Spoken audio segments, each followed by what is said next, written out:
Welcome students in class 11th commerce.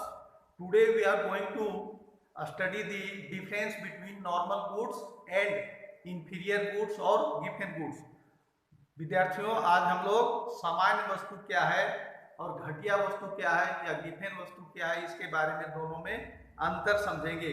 हमने वस्तुओं के बारे में बात किया है कि जो भी हम लोग सामान्य रूप से जो कंज्यूम करते हैं उसको सामान्य वस्तु कहते हैं, और जिसका उपयोग माने ये कह सकते हैं कि जिसका उपयोग प्राय गरीब तबके के लोग करते हैं उसको हम लोग घटिया वस्तु के रूप में पहले परिभाषित करते थे। तो इसी के कॉन्सेप्ट्स के बारे में पढ़ते हैं। तो जो सामान्य वस्तु है इसको हम लोग लेफ्ट साइड में लेते हैं और इंटीरियर गुड्स या गिवन गुड्स को, घटिया वस्तु या गिवन गुड्स को हम दाहिनी साइड में लेते हैं। तो सामान्य वस्तु में क्या है, इसका प्राइसेस के साथ में इन्वर्स रिलेशन है। सामान्य वस्तु जैसे जैसे वस्तुओं के दाम बढ़ते हैं तो उस वस्तु का कंजम्पशन घटते जाता है और यह मांग का नियम है, यह लॉ ऑफ डिमांड है। तो सामान्य वस्तु पर लॉ ऑफ डिमांड लागू होता है, अर्थात किसी वस्तु के मूल्य बढ़ने पर उस वस्तुओं की मांग कम हो जाती है, या वस्तुओं के मूल्य यदि नीचे से ऊपर देखेंगे तो वस्तुओं के मूल्य घटने से उसकी मांग बढ़ जाती है, यह लॉ ऑफ डिमांड है।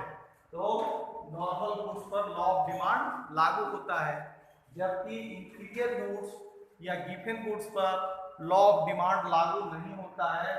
तो गिवन गुड्स में लॉ ऑफ डिमांड लागू नहीं होता है या विपरीत दिशा में चलता है। जैसे जैसे वस्तुओं के प्राइसेस बढ़ते हैं, वस्तुओं के मूल्य बढ़ते हैं तो उसकी मांग भी बढ़ जाती है। देख रहे हैं प्राइसेस 10 रुपये 12 रुपये 12 से 14 रुपये हो गए हैं। उसके कारण जो क्वांटिटी डिमांडेड है वह 50 से 60 और 60 से 70 हो जाती है। यह मांग के विपरीत दिशा में चलता है, इसलिए इसका जो डिमांड कर्व है वह पॉजिटिव स्लोप होगा, जबकि नॉर्मल गुड्स का डिमांड कर्व नेगेटिव स्लोप होगा।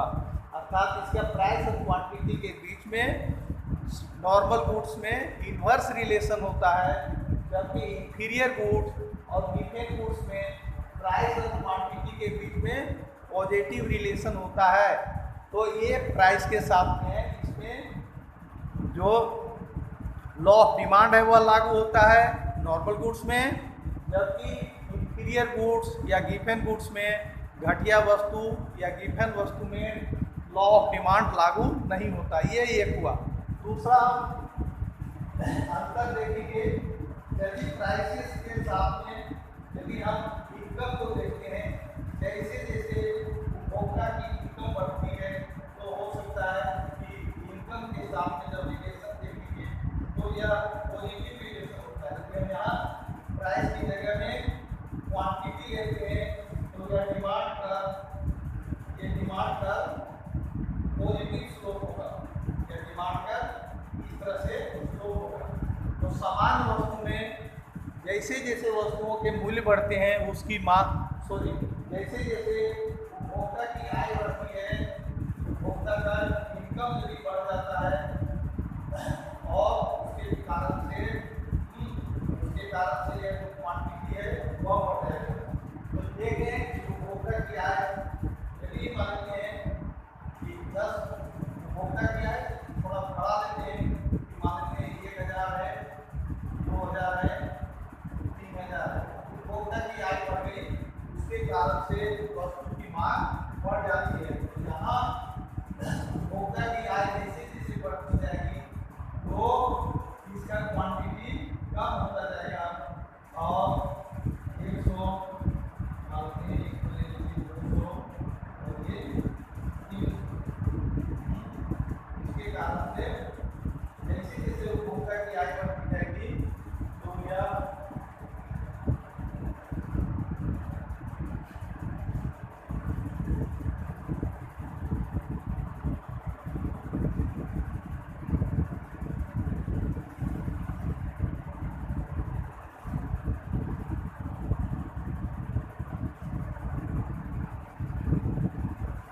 अब देखते हैं नॉर्मल गुड्स में इनकम के साथ में क्वांटिटी का रिलेशन। देखिए उपभोक्ता की आय 1000 से बढ़ के 2000 और 2000 से 3000 हो जाती है, जिसके कारण उपभोक्ता जैसे जैसे उसकी इनकम में वृद्धि होती जाती है, उसकी आय बढ़ती जाती है, वो अधिक मात्रा में कंज्यूम करता है। इसके कारण जो डिमांड कर्व है वह पॉजिटिव स्लोप होता है या नॉर्मल गुड्स में होता है। जबकि इंटीरियर गुड्स में मान लेते हैं कि ये उपभोक्ता की आय बढ़ रही है 1000 से 2000, 2000 से 3000, तो जैसे जैसे इनकम बढ़ रही है वह कंजम्पशंस को कम करता है, कारण कि वह घटिया वस्तुओं का कंजम्पशंस कम करके नॉर्मल गुड्स को ज़्यादा कंज्यूम करना चाहता है या सुपीरियर गुड्स का कंजम्पशन ज़्यादा करना चाहता है। इसके कारण इसका डिमांड जो स्लोप होगा, जो स्लोप ऑफ डिमांड का विल बी नेगेटिव स्लोप। तो ये दोनों में देख सकते हैं कि नॉर्मल गुड्स में इनकम के साथ क्वांटिटी का पॉजिटिव रिलेशन है और इंफीरियर गुड्स या घटिया वस्तु में या डिफेक्ट गुड्स में इनकम के साथ में नेगेटिव स्लोप है, नेगेटिव रिलेशनशिप है। तो ये दोनों अंतर को याद करेंगे, समझेंगे कि घटिया वस्तु क्या है, सामान्य वस्तु क्या है, प्राइस के साथ क्या रिलेशन है और इनकम के साथ क्या रिलेशन है। तो इसको नोट्स बनाएंगे, इसको पढ़िएगा और यदि किसी प्रकार की कठिनाई होगी तो आप पूछेंगे। तो